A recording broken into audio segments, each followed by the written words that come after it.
Hello and welcome to the Powerful Personal Brand Podcast. I am your host, Claire Bahn, and on today's episode, I am very excited to be joined by Tim Hayden, an entrepreneur, investor, and mentor who has been at the forefront of global sports innovation for over 20 years. Tim is the co-founder and managing partner of Advisory, an invitation-only community for sports leaders. He also is the co-founder and general partner of Stadia Ventures, one of the most successful sports-focused venture firms and business accelerators in the world. Tim has worked with some of the most innovative companies, athletes, and executives shaping the future of sports, and he is here today to share what he has observed of how personal branding is evolving in this high-stakes space. Tim, thank you so much for being here. I'm really excited to have you on the show today. No, thank you, Claire. This is going to be a great conversation. So thanks for inviting me. Yeah. So just a quick little backstory. So Tim had me speak on a panel, and we had such a good time speaking on that panel that I was like, we got to bring Tim back to kind of continue this conversation, because I think it's something we were talking before we kind of hit record, but basically it's something where in the personal branding space, people either love it or hate it. And sometimes when they're on the hate side, they know that you're right, but it makes them so mad, and they kind of take it out on you. Like you're in this position of trying to convince them. I did not feel that way in the panel that you had me on. Thank you. Yeah. But I'm in this sometimes that feeling of like, listen, man, if you don't want to do it, then do what you want to do. Yes. And it's always fascinating because some people feel like it's very ego driven, or yes. And so in some cases it's they're concerned more modest or things. Other sides they're like, no, just I don't even want to play in that space. It's fake. But it's fascinating because everybody, and you brought it to the entire table. Everybody has a personal brand, whether they want it or not. And it's what everybody sees them as. Right. Well, it's actually funny because I was talking to my husband about it, and he was saying it's like, when everyone kind of like transitioned to like the automobile, there were people that were like, no, we're never going to get rid of cars. Like, and you're just like, well, it's like people that aren't embracing AI in some way, shape, or form. You have to know what's going on in the world, and you have to you don't have to be like front and center of everything, because that's going to be very hard. But at the same time, you can't just be like, no, this isn't going to happen. Yes, exactly. Well, and it's also fascinating because so many, and you literally helped educate quite a few of these senior sports leaders because they've never been through it before. So in a way, it's just been like by feel or by who knows what. But it is fascinating as you bring it up. Well, so let's just, so you've worked in this space for a very long time, and, working with athletes, startups, investors, executives, everything. So over the last, let's just say 5 to 10 years, what changes have you noticed in how seriously leaders and athletes are starting to take their personal brand? And it's a great question. I think, and you hit on it perfectly. There's a difference between both the athlete side as well as the business executive side. And I think on the athlete side, it has become it's more recent that they're taking this very seriously and understanding, especially with the money that's involved in this entire process. So with NIL, name, image, likeness, with the pro contracts that are out there, that it's more than just what is on the field that's occurring. It's now what's going on off the pitch, off the field, and driving that kind of storyline. Yeah. And then on the business executive side, it's interesting because everybody has always realized, as a business executive would, in order to get promoted, in order to be become a known quantity or quality, that you literally have to kind of curate a brand. And in many cases, they just didn't know that this is what they're doing. They were just more along the lines of, this is what they've become good at. And thought leadership was never a big a word that they even knew. Speaking on panels, just getting into podcasts like this conversation, to be known for something. It was almost just more of a natural. I don't want to say like shark swimming, but it's natural on the business executive side. Well, I mean, people would hear about you. You would do in-person networking and that sort of thing. But now that with the whole like online and search, you could literally do a podcast. You could have a website with thought leadership pieces. You could do your own videos, social media, and someone can do a search on you and they can find either nothing or something really great. And ultimately, I think it's the people that embrace that like you may not like it. You don't have to be all in. You don't have to be doing TikToks and all the sorts of stuff. You could kind of do what feels more comfortable to you. But I feel like you can curate instead of looking at it like this thing that sucks that you don't want to do and you're so mad that I'm Yes. telling you that you have to do this. Look at it like, okay, do what you feel comfortable with, but realize that if you are, because it's usually somebody older, Mhm. you're going to be surpassed by someone younger who isn't afraid, who's Yes. out there shooting, shooting like and speaking on the megaphone. They're just kind of like they Yeah. don't have your experience, but they're out front and center. And so Mhm. they're going to kind of take the stuff away from you. We see this all the time with clients that come to us. They're like, I've done so much, but I Mhm. have my upstarts kind of overshadowing me. Do you see that in kind of the sports world as well? I think there's always that concern or things of that nature. However, I will say there's so many avenues in sports business nowadays where it used to just be you speaking with a person that would be interested in working in sports. It would always be I need to work for a team or I need to Mm-hmm. work for a league. But there's so many adjacent businesses now that are Yeah. tied into it. And in a way, what we've discovered on the sports business side is that it's no longer it'll always be who you know, Yeah. but it's now what are you expert in outside of just being a fan? Right. And in order, Well, I've heard of one thing could go. So it's not only who you know, but it's who knows you. oh, so true. That is so true. Right. I feel like that's kind of where you were going. Like, yeah, like Yes, it's like who knows you? What do they? yes, Because yep, that's the kind of that mass that kind mhm, of. So yeah, you can have and that's done really largely online. And like we didn't have this 20 years ago. So instead of yep, saying this sucks, embrace it. It's yeah. amazing. Well, it's even like as you mentioned about AI. Our Yeah. 11-year-old daughter is now using AI to literally create music and songs Wow. and all these things in a moment's notice, and it's like never would have been able to do anything like that. But Right. going back to And I your would have never thought that you could. So amazing that your 11-year-olds figured this yeah, out. exactly. Well, and that's to support your point as well, which is it's those that are embracing it because it's almost Yeah. like they realize, or they may not even know what was before. Hmm. So many, whether it be a university setting side, whether it be just work side, is Yeah. everybody talks about personal brand a lot more than Hmm. when, like you said, even 20, 30 years ago, it was Yeah. almost like, maybe I shouldn't be doing this.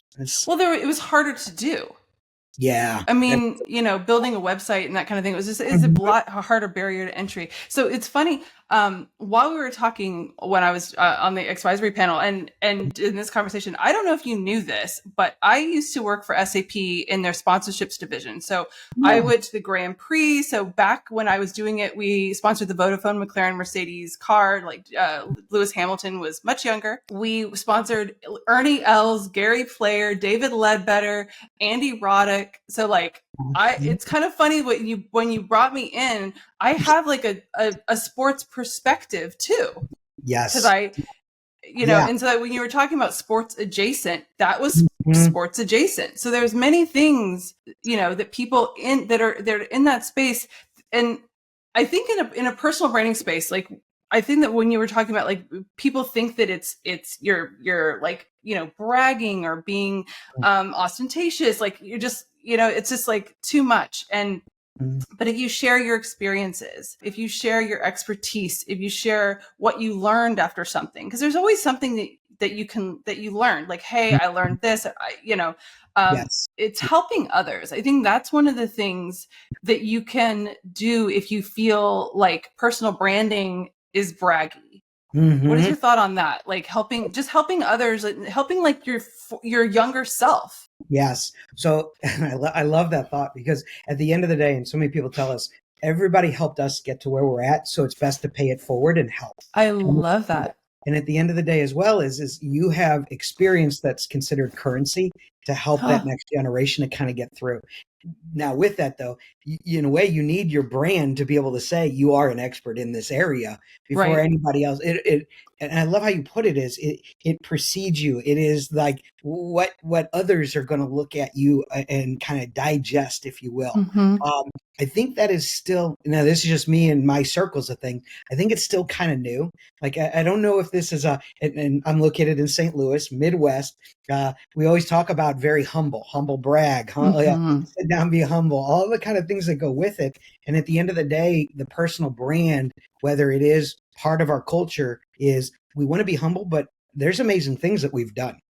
So it Mm-hmm. almost takes somebody like yourself to come in and say, no, let me pull the rest of it out. Let me Yeah. literally provide the voice, that you should have and give that back to you. But the other side of it is always so fascinating to me and I love your comment about that with it is the others that are going to receive it. That's how it's all going to be developed as well. It's not even Mm-hmm. me pushing it out. It's how others perceive me as an expert. Yes, exactly. Ah, The thing that's actually interesting is like you can have expertise in branding, but our best clients are actually in the marketing field really? Yeah. because they're like, I know that I need you, and I know that I would never push myself the way that you're like, you can identify my best assets and what we should Mhm. push forward. So we Yes. actually have a relatively new client that said just that. That was one of the biggest reasons why she went with us. But yeah, so it's sometimes you need that objectivity. And the reason I mention this is because even marketers that are Mhm. experts need the objectivity of what should be shared, Yeah. how to share it. Because I Yes. think that if you don't know what you're doing, if you're just dabbling, some people just like are great, Mhm. just Mhm. like their first try. But if you're not, getting somebody in there to be like, this is how you don't look like you're bragging, but you're helping, and then it actually makes you feel good. So I think Yes. that that's another key thing. I That's 100 yeah, I 100% agree with you. I almost feel like you need that because at the end of the day, yeah, we all want to be authentic. We want to be right. our natural self.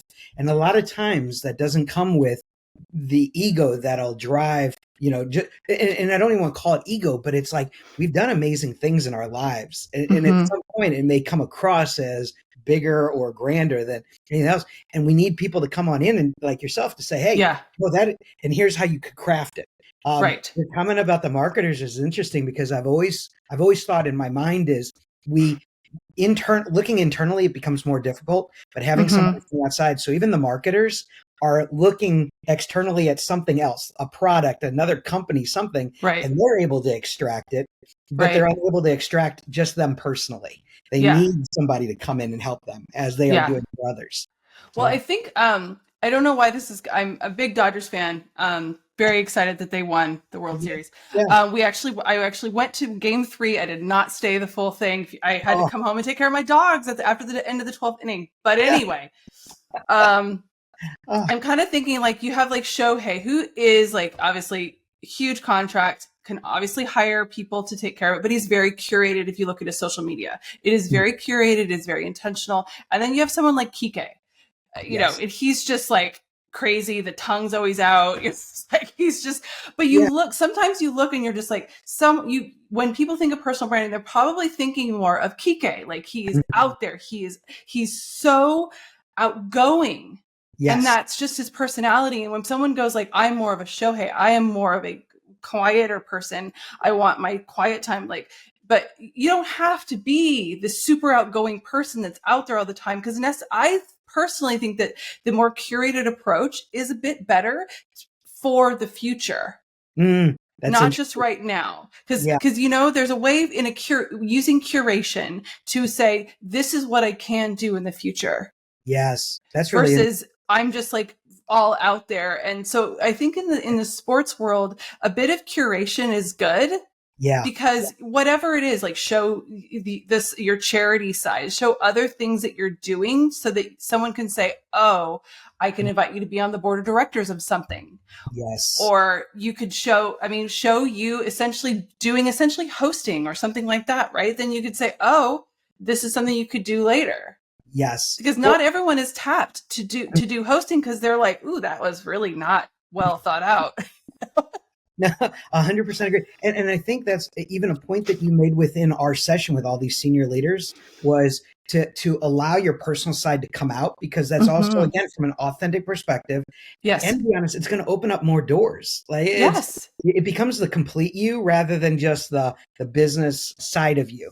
Um, Right. it's something you mentioned, which I've always found fascinating. I'd love to get your thoughts on this, which is out of both of those players on the Dodgers, I'm curious on when you have the wild side and just everything's out there and everything else. And then you have on the other side, more introverted, more thought through, maybe more future oriented as well. Do you see one burning out before the other? Do you see one taking longer to kind of to grow? Or is this kind of in the best of both worlds, it'd be a mix of both to kind I of think allow. it's a mix of both. I think ultimately, I don't think they're faking it. Mhm. I think they are, like those two, Kike and Shohei specifically are just, that's who they are. They're not necessarily, I think that if you met Kike in person, he'd be like I just think he's all, that's Yes. just him. Right. And I think there is a part of that. That's kind of what I'm saying. Like when you bring in somebody that can help you kind of say, okay, bring that, but let's bring in maybe a little of this. Or Yes. this is how we can layer in this whatever other side of you into your personal brand that you may thought wasn't interesting. Mm-hmm. I mean, I think that's kind of like one of those things. But ultimately, you have to be you because, Shohei being all like, it wouldn't be authentic. You would know it was weird. Yeah. And I think that's ultimately the reality is you have to be yourself. You have to be comfortable with who you are and what you're doing. Yeah. And Well, you have to be, we have a client that literally he's like, I can't do this anymore because I'm getting negative comments. really? Yeah. And you see people scared of the negative comments, and it makes people go, I don't want to do this anymore. And it's such a shame because I've seen a lot. The algorithms, right? But I've seen a lot kind of, and I've seen people say people always punch up, not punch down.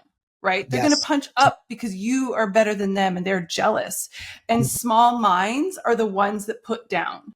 Yeah. Oh, that's interesting. Yeah. I think it's so important to realize that not everyone's going to like you, Mm-hmm. and Mm-hmm. that's okay. Yeah. Like, you have to be okay with that because, as you were saying, if you are helping your past self, if you are helping the future generation, how amazing is that? Mm-hmm. One. Yeah. Two, you're future proofing your career, which is great for you. So there's a little bit in it for you, but you don't have to think about that. But ultimately, not everyone's going to like you. And there's nothing you can do about that. And I think it takes a really thick skin. And I think, especially people that are the athletes, they have to have a thick skin already because they have to be so mentally tough to deal with all of the stuff that they do, deal with Mm. on the field or whatever. But like, what Yeah. are your thoughts on that? Like, essentially, that they have to be tough on dealing with the negative comments that I, getting themselves out there. I find it interesting now, and I'm sure this is a generational thing. But I Mm-hmm. look at from an athlete perspective, from a pro level, they're going to be a little older, and well, actually, let me take a step back. The younger generation would have already been born and raised in this, and kind of Mm-hmm. understand whether that is growing a thicker skin, whether that is having a voice that's allowed them to grow. The Yeah. older generation, which are going to be more in pro sports at this moment, especially towards the end of their careers, weren't baptized in all of this. Mm-hmm. So I could see that the older generation will always end up coming at it from this is real world. People hated my guts anyway because, to Yeah. be honest, 99% of any city that I'm going to go play in is going to hate me anyway. So now this is Yeah. another. But the online component becomes an interesting for them because it allows them now to have a different voice, and sometimes that voice gets hijacked. In which Mm-hmm. case, then it becomes a different perception of what the brand really is, and that's where I think like yourself and others could come on in and really help on that side of it. The younger, especially in college and high school, kind of coming up, I look at it, I'm like, wow, they are in a way they're starting to become masters in their own little universes because this is all they knew. Now they just have to grow into the fact that, hey, people are going to hate you in almost every city you ever go to play, type of Yeah. thing. So it becomes this, they have a head start at a younger Mm-hmm. age with this whole side But of it. I think because we work with NIL students and everything, and I think one of the things, while they do understand it, the curation of and the storytelling Oh, that is needed to get the results, I think that's the yes. biggest thing. That I think when you're older, you kind of understand it a little more. Yeah, you understand the game at the end Yeah. of the day. And part of that too is because in a live environment, these athletes, while they're playing, are still entertaining and everything else. Mm-hmm. When they retire, this is their business, is to entertain, like still to show up Yeah. at golf tournaments and things of that nature. Yeah. Younger generation doesn't really have that per se. Yeah, Yeah. and that Yes. is such an interesting that reflection of like it is, but the NIL part is truly crazy because it's still the Wild West. I mean, all of this is, even though it's been in the courts for so long, it's not even so new. It hasn't even been settled yet, and the Mm-hmm. rules keep changing. One of the companies we invested in was a group on the Stadia side, was a group called Influencer.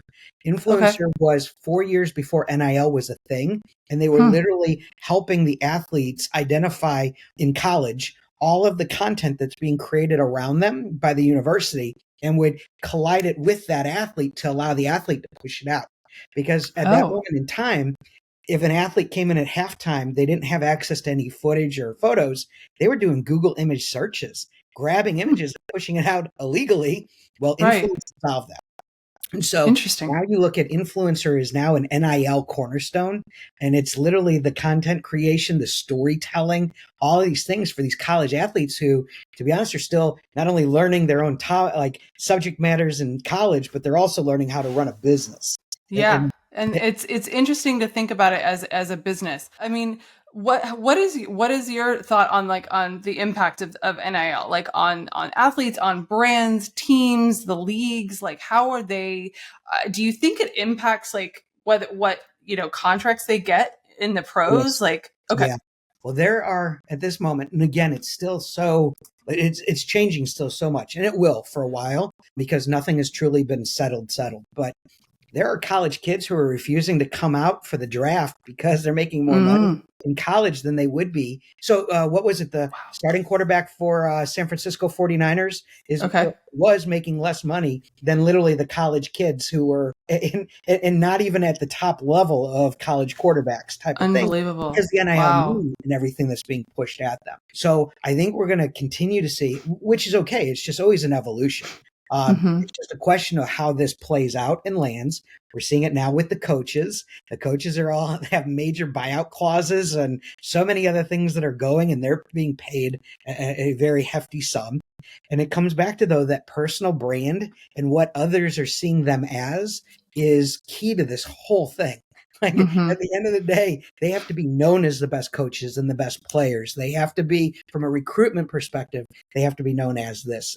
From a Hmm. winning perspective, they have to be known as this. And so I find it again is they may not know it's personal branding as much. I think they Yeah. do, Yeah. but it's this is innate to them to play the game. Right. I mean, that is really interesting. So I mean, also kind of talking about like when someone gets out of the sports world, like how do you see it kind of translating? Because you're talking about investing and things. So as far as deal flow, career mobility, strategic partnerships, getting investment, what are you seeing Yeah. as far as like the personal brand and the importance of it? Yeah. So I think if we would be talking 10 years ago when we started Stadia, so we actually launched Stadia Ventures the same week as the Dodgers launched their accelerator. And Oh so wow. we literally were all kind of at the front end of this. And I would end up saying the evolution of that has been tremendous, to a point where you have athletes that are retiring that are now investors. They are Hmm. business executives. And I think looking back 10 years, and even longer before that, they didn't have an idea. Like, what do you do after your career? Or more importantly, is like what I may never have even finished college in a degree. Yes. What can I be Right. doing? Like now, it's they have a great map now how it is executed and everything else that plays out. But there's just more realism tied to athletes of today, where they know their career is limited. They know their ability to make that kind of money is very limited. So what's going to be next? Hmm. Is it in business? Is it in being a founder? Is it being an investor? Is it so many things, leveraging their name in order Yeah. to be able to work with different companies? So personal branding is, I always come back, it's the cornerstone and thread through everything that everybody kind of does. Doesn't Yeah. matter. Well, I think in the past you would only see like the top of the top. have this, you know what I mean? Like back, Yes. I remember my mom was a big fan of Joe Montana, right? So Joe Montana was able to like leverage his career and all these other, and I think now you're having people that are great and maybe they're Hall of Famers and things like that, but they're not these huge names. Yes. But they Yes. also, they could locally are huge. They may not be nationwide huge or worldwide huge, but locally they can, I mean, they could own, like, I've seen it, like car dealerships, or there's so many things. And I think that that's great because I think in some senses it's a little sad when I mean, God, you look at so many people, like even like actors or singers, they're so young when they make this money, and like, Yes. oh God, the Yes. mistakes that I made in my 20s. Holy cow. Well, Do you know? there's a reason why, and the statistic keeps, nobody's ever been able to lock it down, but it was between 70 and 80% of all NFL athletes are bankrupt within 5 years of retiring. And it's Oh, this kind of thing. Now, hopefully the number's going down because the older generation is teaching the younger generation how you should be using your money a little more wisely. mm-hmm. But also the younger generation's teaching the older generation how to leverage your personal brand. And so I love how you said it is there's a top echelon of athletes who will always be successful, but the lower band that is so savvy with social media and creating their personal brand, everything, to be honest, they're going to be wealthier than the top percentage of athletes because, again, it's such a short window that they're playing. I think the thing also is, I mean, if you don't have to do it, you might not do it. Yeah. Right? Like the Peyton family, you know, all the Peytons, right? You're like, I don't have to do anything. I'm going to get this contract for whatever. I don't even know. I can't even think of all the things that like Peyton Manning had, like all those, you know, the Manning, that's the Manning family. That's what I was talking about. But yeah, you think of like all those things and you're like, you didn't have to try, but somebody who is a little bit not as famous as you and your brothers, and Yep. they have to try harder, and they may make more money because they're working harder at it. And I forget who it is. I'll have to track it down, but there's several kickers in college that have bigger followings than the entire athletic department for that university. Like just because they figured it. And again, they're a kicker. Like it's not like, it's not the quarterback or anything else. They have a good job, but kind of thing. But I look at it as the exact same way. It's everybody's going to leverage their strength. Everybody's going to leverage what their moment in the sun truly is. It's how you leverage that is going to be the key. And if you can capitalize on it, it's going to be because it's your personal brand. I look at Jake Paul. I look at the Paul brothers and kind of what they created. And I don't want to say it's from nothing because they had a social media following to start and then to leverage it into sport. And to be honest, it's crazy. Mr. Beast. It's the dude perfect. Yes. It's these folks that, to be honest, weren't great at sports, but have been able to leverage it into this with this social media crowd. And it comes back to the brand, you know, how are they cultivating that? And I want to talk, because we kind of started out talking about this. Like, I want to round this episode out with, because so we have those people that are really angry at us right now, Tim. They hate the fact that we're telling them something that they know that they should do. Sure. Yep. So what advice would you give those people? They're angry with you. They know they would corner you, like, I read, or, you know, I listened to that episode and it made me so mad. Like, tell me why I need to do this. It's not our job to tell you why, because we have told you why. And if you know why. So what advice would you give them? Oh man, I always tell people I never give advice because I treat it like a grain of salt. You know, I know. Well, yeah. So we'll grain of salt, throw it in there. Yeah, for students within. So I'm also an adjunct professor. So for the students, I say you're already doing it. It's just a question of who's going to define you. It's either going to be you and helping to cultivate that, or it's going to be, no matter what, it's going to be the public that is looking back at you. So really, it just comes down to who do you want to own your voice? At the end of the day. And I will say, most people will be comfortable with whatever. Feel free to own my voice. Whatever, you know, I may never be in that position, and it's like, but you're missing an opportunity for your future. Yeah. Right. I remember I spoke in front of a bunch of law students at Pepperdine, and there was someone that came out and they were just like, what can I do if I don't want to do this? And I go, well, that's not my job. That's not Mhm. my Yes. expertise. Yep. So my advice to you is, do your thing, like whatever, because I'm talking to the ones that do. Yes. Yes. And Exactly. it's like there's this resistance, and then tell me how I can get. Mhm. I don't know. Can't even think of the analogies, right? You don't want to do it. It's fine. Yeah. Yep. It's Yep. fine. Like, but you Mhm. have to realize that the ones that do will have a level of success. And Yes. it might make you mad. It might, but yeah, it's just, there has to be, I don't know. I feel like I'm very LA, but you have to just understand what energy you bring. And like, yeah, like this, if that is not you and that is not where you feel happy, like Yeah. just don't, just let it go Yeah. instead of being angry at the ones that take advantage, because kudos to them. Yeah. I'm curious, do you find when I say older generations, those that have lived life more are now realizing their mistake in not focusing, and then the younger generation, I look at the younger generation, I'm like, man, they are all like, they're all creating their own brands in a way. Like social media has driven it in such a fashion. It's a little bit of both. The law students, all of them were young, Mhm. that I was dealing with. You have like the kind of your old soul Yes. ones, or like, Old I soul. want to be, behind the scenes. I'm like, okay, well then you need to work for a great firm Yes. that's going to do all the work for you, Yeah. because yeah, if Yeah. you look at like I mean, the lawyers that everyone knows of, that it's like, oh, if you got in trouble, that's who you'd call. It's not Yeah. going to be you, because you're like hiding under a rock. Yeah. But it's just, you have to just realize that this is the way it is. And like with the car, it's Mhm. not going away. You need to be on the train, or you're going to be left behind. And that is literally it. There's nothing I can do about it. I'm just the messenger. Mhm. Yeah. Like, just all the cliche statements that I just said there. Yeah. But it's, what are you going to do? I mean, that's the thing, because I have younger people that reject it, and then a Mhm. lot of people in that are older, because they just, Yeah.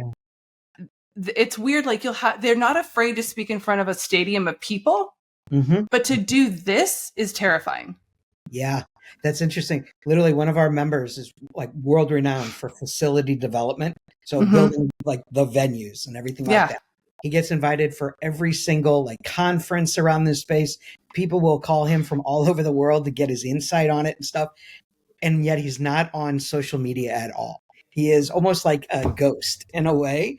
And I look at it, and he's older. So I will say, from his generation side, didn't need to worry about social media to drive a lot of this stuff. It was all personal. It was all, Mm-hmm. people just knowing about it. And again, I think with what you do is it probably evolves for each of the generations as well, of where Yeah. you meet your brand, basically. Is it more social? Is it more live? Is it more personal or not? Or yeah, it's I have a interesting. good analogy for that. So basically, this person is getting business because they're old. The people that, the older generation knows him. He was the guy you went to get Mhm. these things built. Yeah. I moved into my current neighborhood probably like 13 years ago, and every house sold in the neighborhood was one real estate agent. She had the lockdown. If you were going to sell your house, she did it. Yeah. Now you never see her name again, because that generation, because we moved in, it was older, people that have moved out, and younger people have moved in, Mhm. and that Yes. word of mouth is gone. She did not embrace technology and social media, so basically no one knew who she was, and Yes. she does not own this neighborhood anymore. So that gentleman that you were talking about, he has the word of mouth in the older generation in his neighborhood, right? Yeah. But Yeah. essentially, as soon as you get the younger people that are coming up, that they've got the money, they want to buy these stadiums, they want to build them, they're going to be like, who's the best? Find the best for me. Yeah. And if this guy's invisible, they're going to be like, look at this other guy that's doing these things and embracing super technology, doing all these things. Mhm. That's who I want. Yeah. That's interesting. I, Yeah. The only challenge I would have for that is somebody in that kind of niche oriented side. It yeah, is it is literally like you said, find me the best. yeah, So it's almost finding it on different channels, yes. of Mm-hmm. how to find. And I look at the younger generation with social media, and I'm like again, even my daughter at 11 years old is not on social media to the extent, and yet already has her own brand, already has her own. And I'm like, this is crazy. Me at her age, never knew anything about this, Yeah. And so that's, it fascinates me. That's Yeah. fascinating. I feel like we could talk about this forever, but last, but Tim, thank you so much for being here. This was such a fun conversation, so much great information out there. And if you are in this sports space, please take this advice, use it, if you benefit from it, please. That's what we want. That's what this episode is for. So Tim, where can someone learn more about you, connect with you? Really, it's all over the place, but LinkedIn mainly. They're more than welcome. Our websites and everything else like that. They're welcome to email me. It's very easy. My email is out there everywhere. And I love having conversations like startup founders, investors, corporate people, everything else. I have conversations all the time with, because I think that's a big, healthy part of what we all do. So please have them feel free to get in touch with me. Okay. All right. We'll have all that information in the show notes in the description. And I just want to say thank you so much for watching and listening to this episode of the Powerful Personal Brand Podcast. And I will see you in the next episode. Bye.